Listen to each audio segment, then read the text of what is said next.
Welcome back to the bulletin. Kakinada జిల్లా తునిలో చిన్నారి missing mystery కొనసాగుతోంది. సిహెచ్ అగ్రహారంలో చిన్నారి అదృశ్యమై నెల రోజులు గడిచింది. మరోవైపు చిన్నారి కోసం ముమ్మర గాలింపు చర్యలు చేపట్టారు పోలీసులు. అయినా ఇప్పటి వరకు మిస్టరీ వేడలేదు, చిన్న ఆధారం కూడా లభించలేదు. దీంతో చిన్నారి తల్లిదండ్రులు కొంగిపోతున్నారు. అదృశ్యమైన రోజు నుంచి పోలీసులు గాలింపు చర్యలైతే చేపట్టారు, కానీ జాగిలాలు కూడా వెతికాయి. ఎన్డీఆర్ఎఫ్, అటవీ శాఖ అధికారులు, హనుమాన్ బృందాలు శోధించాయి.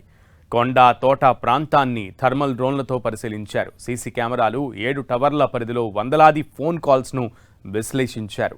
సమీపంలో నేల, బోరుబావులు, చెరువులు వెతికారు. అనుమానితులను ఆరా తీశారు. తండ్రికి బయట వ్యక్తులతో ఉన్న వ్యాపార, ఆర్థిక, ఇతర వ్యక్తులను పోలీసులు ఆరా తీశారు. చిన్నారి కాళ్లకు ఉన్న వెండి పట్టీలు, మెడలో వెండి బిళ్ల ఎక్కడైనా లభ్యమవుతుందా అనే కోణంలో పోలీసులు దర్యాప్తు చేస్తున్నారు.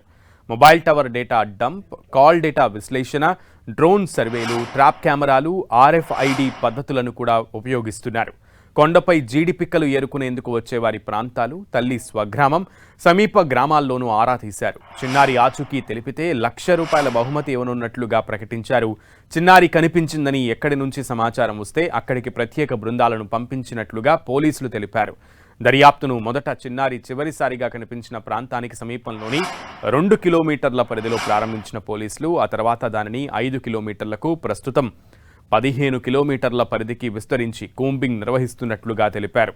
పోలీసుల దర్యాప్తు ఒకవైపు సాగుతుండగా మరోవైపు జ్ఞానేశ్వరి తండ్రి గణేష్ తన కూతురి ఫోటోతో ఉన్న మిస్సింగ్ పోస్టర్లు చేత పట్టుకుని ఊరూరా తిరుగుతున్నారు.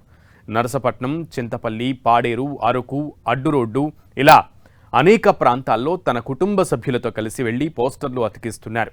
ఈ పాపను ఎవరైనా చూశారా అంటూ ఎదురైన ప్రతి ఒక్కరిని అడుగుతున్నారు. కనిపించిన గోడ, చెట్లు, విద్యుత్ స్తంభాలు అన్న తేడా లేకుండా పోస్టర్లు అతికిస్తూ ఎవరైనా ఒక సమాచారం ఇస్తారనే ఆశతో ఎదురు చూస్తున్నారు. తన కూతురు ఎక్కడో సురక్షితంగానే ఉంటుందని ఇప్పటికీ నమ్ముతున్నారని ఆయన చెబుతున్నారు. జ్ఞానేశ్వరిని చివరిసారిగా చూసిన ఆమె తల్లి సుంకర భవానీ ఇప్పటికీ ఆ రోజు ఏం జరిగిందనో అర్థం చేసుకోలేకపోతున్నారు. పాప ఖచ్చితంగా తమ దగ్గరకు తిరిగి వస్తుందనే నమ్మకం ఉందని భవానీ చెబుతున్నారు.